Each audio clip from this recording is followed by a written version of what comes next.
আসসালামু আলাইকুম প্রিয় দেশবাসী। নোয়াখালী ভালো নেই, বন্যায় নোয়াখালী তলিয়ে গেল।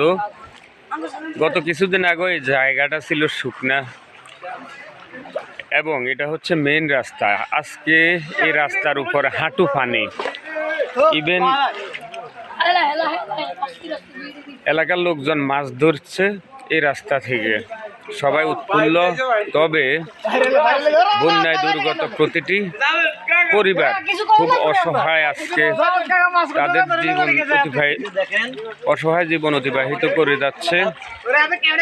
জানি না কবে এই বন্যার পানি আমাদের থেকে বিদায় নেবে, কবে আমরা মুক্তি পাব এই বন্যা থেকে। বন্যার কবলে লক্ষ লক্ষ মানুষ, প্রতিটি মানুষ আজ অসহায় এই পানির কাছে। ঘর থেকে বের হলে পানি, অনেকের ঘর ডুবে গেল পানিতে,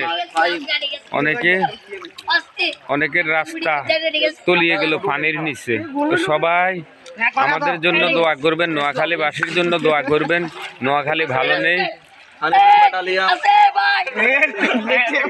বন্যার কবলে। এবং অনুরোধ থাকবে অসহায় বন্যার্তদের জন্য সহযোগিতা করার জন্য। যারা বিত্তবান রয়েছেন বন্যার্তদের পাশে এসে দাঁড়ান।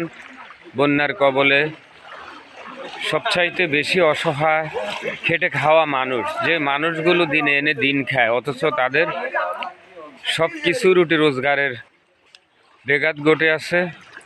তাদের পরিবার পরিজন নিয়ে দুর্ভোগে জীবন যাপন করতে যাচ্ছে। তো সবাই একটু সাপোর্ট করুন, সবাই একটু পাশে এসে দাঁড়ান। বন্যায় কবলিত মানুষদের পাশে এসে দাঁড়ান। আত্মমানবতার সেবা নিজেকে নিয়োজিত করুন, মানুষের জন্য, জীবনের জন্য। এই বলে আজকের মতো এখানে বিদায় নিচ্ছি। আসসালামু আলাইকুম।